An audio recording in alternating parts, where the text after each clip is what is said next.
What is the ultimate peace?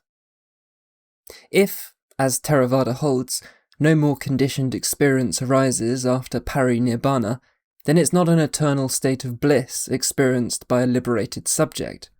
It can only mean that no further dukkha, suffering and unsatisfactoriness arises. There is no more aging, illness, loss, fear, grief, or frustration, because the conditions for them are absent. The ultimate value affirmed here is therefore impersonal. Suffering ceases, but that cessation is not enjoyed by a surviving subject. The impermanence of things, and our vulnerability to loss, certainly prevents conditioned goods from serving as a permanent refuge, but it does not immediately follow that joy, friendship, beauty, knowledge, and kindness have no genuine value. Such goods remain worth affirming even though they are temporary, and a compassionate life need not be rejected simply because it cannot last forever. Theravada points out that every conditioned form of existence is subject to change, dependence, loss, and eventual death. Such goods may be ethically real and deeply valuable within life, but they cannot be final.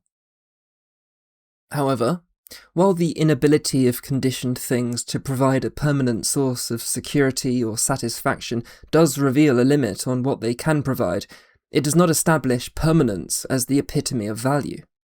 One might wonder why the life of an arahant who has realized nibbana with remainder, that is, liberation with experience, is not considered better than nibbana without remainder, liberation without experience, given that the arahant can live without clinging to that life or demanding its continuation. Well, any further birth would require the ignorance, craving, and grasping that liberation has ended, and so an endlessly continuing stream of fully awakened and compassionate existence is therefore not available within the Theravada account of dependent origination. Parinibbana is final because it ends not only suffering, but also the conditions under which suffering, and indeed every form of conditioned experience, can arise. Whether this impersonal cessation deserves to be called the highest good does not follow merely from the fact that there is no permanent self. It depends instead on the judgment that freedom from the entire realm of conditioned becoming is better than any possible continuation within it, including an unfathomably long and blissful existence in the higher heavens. Theravada often emphasizes disenchantment and the unsatisfactoriness of conditioned existence. This must carefully be distinguished from aversion, because one's attitude toward nibbana can easily be mixed with subtle craving, fear, or self-concern. For instance, one might want to escape as quickly as possible because one cannot bear the world. One might see conditioned life as worthless, or compassion for those who remain within it as unnecessary. These attitudes are not the same as noble disenchantment, which simply sees conditioned things clearly as impermanent and not self. A practitioner must seek liberation through wholesome aspiration rather than through craving. When the Buddha awakened, he did not just wait for extinction. Awakening removes greed, hatred, delusion, and the mental suffering produced by clinging. It does not remove bodily pain, aging, illness, and death. So the life of the Buddha was still unsatisfactory in the sense that he was still vulnerable and subject to change.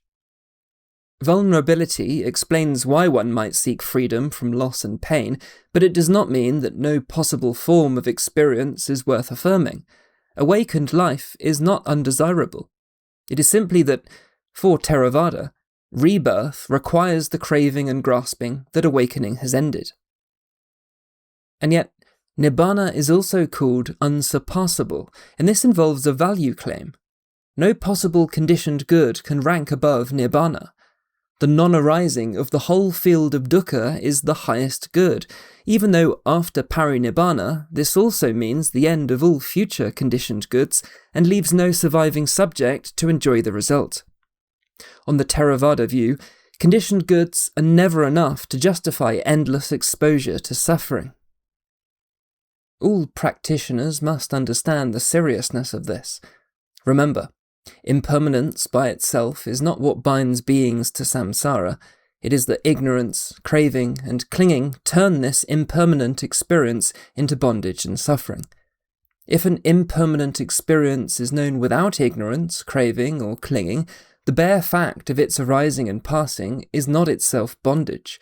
Bondage lies in the relation of experience to the fetters. Theravada says that the aggregates of a living arahant continue only as the residue of prior conditions. Since the arahant no longer produces karma that is capable of rebirth, no new aggregates arise after death. And this depends on the premise that ignorance, craving, and karmic becoming are the only possible conditions capable of sustaining manifestation beyond the present life. But no enduring agent is required for the present aggregates to arise, and the living arahant already demonstrates that cognition and compassionate activity can function without appropriation. We must seriously consider, therefore, whether it might be possible that spiritual aspirations and attainments could condition further manifestations without producing a new samsaric identity. The absence of a permanent self means that no independently existing subject is required for appearance to occur, but it does not necessarily mean that ignorance and craving are the only conditions that are capable of supporting any kind of continuum of experience. That exclusivity is a consequence of the Theravada account of causality, but I am not convinced that it is the essence of liberation itself.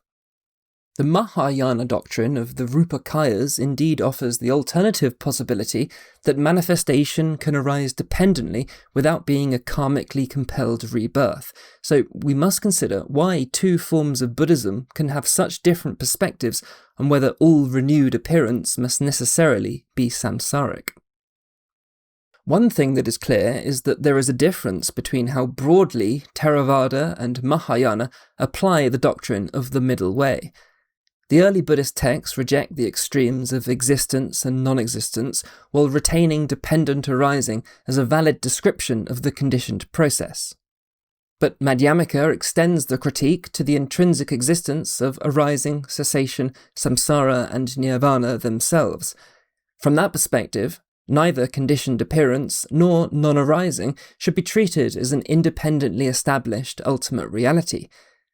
This, of course, does not in itself mean that enlightened activity continues after death. It does, however, undermine any attempt to infer the ultimacy of cessation simply from its status as non-arising, since arising and cessation are themselves empty of intrinsic existence. It goes without saying that liberation does not involve hatred of experience. Becoming wise allows one to more effectively benefit other beings. And the Buddha is to be praised not just because he became free, but because he discovered and taught the path for the benefit of others. Should, then, the practitioner regard their own earliest final release as the highest and most complete aspiration, or should they aspire to become the kind of being whose freedom can establish the greatest possible conditions for the welfare of others? Mahayana Buddhism answers decisively for the latter. Rather than aiming only at liberation from one's own samsaric bondage, the bodhisattva generates bodhicitta, the aspiration to attain complete Buddhahood for the benefit of beings, and cultivates the wisdom, compassion, perfections, and skillful capacities required for that goal. This reflects an important shift in how the Buddha himself was understood as an ideal. To follow the Buddha most fully was no longer seen simply as attaining the same liberation of his arahant disciples, but as undertaking the long path through which the Buddha himself had cultivated the qualities necessary for Buddhahood. One of the most influential Mahayana scriptures, especially in East Asia, is the Lotus Sutra, and the Lotus Sutra gives perhaps the most radical version of the distinction between the two paths. The sutra teaches that the apparent division into different vehicles is a skillful means adapted to people of different capacities. In reality, there is one Buddha vehicle culminating in complete Buddhahood. The underlying idea of the one vehicle doctrine is that freedom from the causes of suffering does not exhaust everything that Buddhahood entails, but this does seem to create a problem. If the arahant has genuinely destroyed the causes that sustain ordinary rebirth, what could possibly continue developing toward Buddhahood? The one vehicle cannot simply say that the arahant remains in samsara, in the ordinary sense, because that would undermine the very liberation it claims to preserve. Some Mahayana scriptures, and particularly some East Asian commentators, distinguish liberation from ordinary samsaric rebirth from the removal of every obstruction to complete Buddhahood. Kumarajiva argued that arahants retain subtle attachments to nirvana and the Buddha Dharma, and Fa Yun, drawing on the Sramala Sutra, similarly distinguished the defilements overcome by arahants from a deeper fundamental ignorance that only complete Buddhahood finally removes. On some such accounts, arahants may undergo a non-karmically compelled transformation birth, or manifest a mind-made body, allowing further progress toward Buddhahood without a return to ordinary samsaric rebirth. Whether this idea has much to justify it is another question. The point here is simply that complete liberation and the complete fulfillment of Buddhahood are not quite the same question. As such, Mahayana generally distinguishes between two types of nirvana. Abiding nirvana is equated with the nibbana of Theravada and other non-Mahayana Buddhism, which is achieved by arahants, while non-abiding nirvana is what allows a Buddha to continue manifesting in samsara for the benefit of beings. We'll discuss this all properly in a later video, but for now, the idea is essentially that the nibbana of the arahants is in fact an extreme on a deeper level, distinguishing peaceful withdrawal from samsara. The middle way between this nibbana and samsara is non-abiding nirvana. There are two different conclusions that are tempting to make of this claim. One is to treat the later bodhisattva ideal as simply a higher and more complete form of Buddhism. The other is to dismiss it as a corruption because the earliest discourses direct disciples primarily toward arahantship. I think both of these conclusions are biased and therefore mistaken.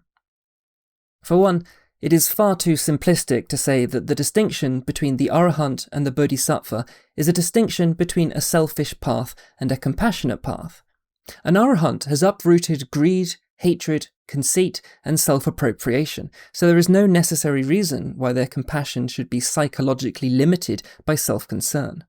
At least, that argument is no more forceful than the counter-argument that a Mahayanist might think a little too much of themselves for thinking they could ever match the Buddha.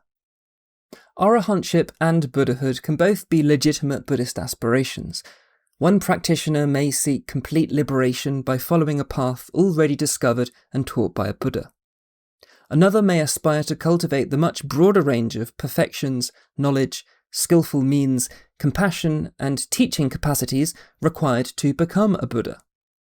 The second aspiration is greater in scope, but that does not make the first morally defective. Arahantship may be complete as liberation from samsaric bondage, without necessarily exhausting everything that Buddhahood can develop or accomplish. Mahayana simply makes the aspiration to complete Buddhahood, which Theravada already recognizes, more broadly available, and many Buddha nature traditions affirm that all sentient beings have the capacity for complete awakening. However, it is undeniably true that the early Buddhist discourses generally direct the Buddha's disciples toward arahantship and abiding nibbana. The term bodhisattva is used primarily for the Buddha before his awakening, and the discourses do not clearly present his immensely long preparation for Buddhahood as an alternative path offered to his followers. And yet, those same texts distinguish the Buddha strikingly from his arahant disciples.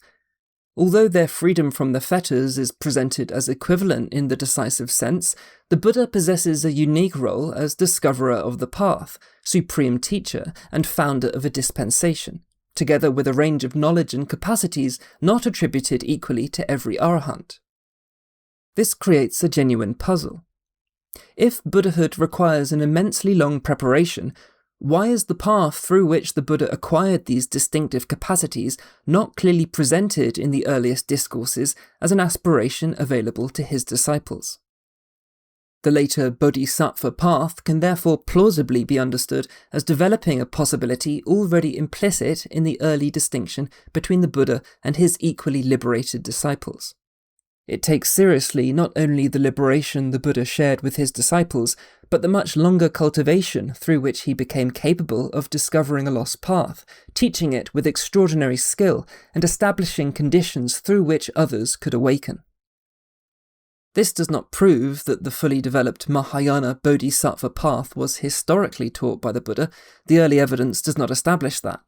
But neither does its later explicit formulation make it an arbitrary invention disconnected from earlier Buddhist concerns. We also should not imagine early Mahayana as arising in a wholly separate religious environment. The Gundharan manuscript discoveries, among the oldest surviving Buddhist manuscripts, dating roughly from the 1st century BCE, preserve a wide range of Buddhist literature, including non-Mahayana texts and some early Mahayana material. Although these materials are not all from the same date, they suggest that early Mahayana developed within already existing Buddhist communities, rather than in neatly separated Mahayana and non-Mahayana camps. This is actually an important practical point as well. It would make little sense to suppose that a practitioner's deepest spiritual aspiration should simply be determined by the Buddhist culture into which they happen to be born. Someone raised within Theravada might discover an aspiration toward complete Buddhahood. Someone raised within a Mahayana culture might find that the direct path to arahantship speaks more deeply to them. We cannot solve this by appealing to karma and saying that everyone has been born into precisely the tradition appropriate to their path.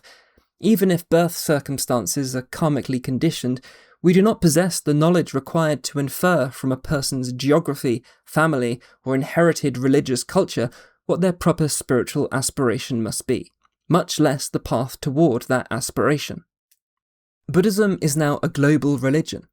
It is not convincing to say that someone born in Britain, America, or any other historically non-Buddhist culture is in principle less capable of possessing a bodhisattva aspiration than someone born in Tibet or Japan.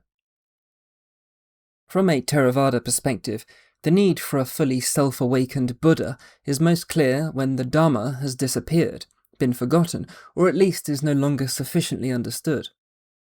But the aspiration to cultivate the fullest possible range of capacities for benefiting beings need not depend upon the rediscovery of a lost path. And it's simplistic to interpret the Bodhisattva vow as a kind of contract that will finally be completed when the last being has been rescued. Samsara is beginningless, the number of suffering beings is immeasurable, and from the perspective of emptiness, there are ultimately no independently existing beings being delivered from bondage anyway. Nevertheless, suffering and compassion are very much conventionally real. The vow functions, therefore, at least in part, as an open-ended practical orientation. The impossibility of the task helps to prevent compassion from tightening around a point at which one can finally say that enough has been done. To refuse to make one's own earliest possible parinibbana the ultimate goal is to adopt a different orientation toward the life one has right now. A bodhisattva seeks to make their environment more wholesome, less cruel, more generous, more truthful, and more conducive to awakening. The paramitas cultivate not only an individual practitioner, but, as it were, a field in which other beings can grow. If the realization of liberation depends upon conditions, then helping to create better conditions is not merely worldly activity.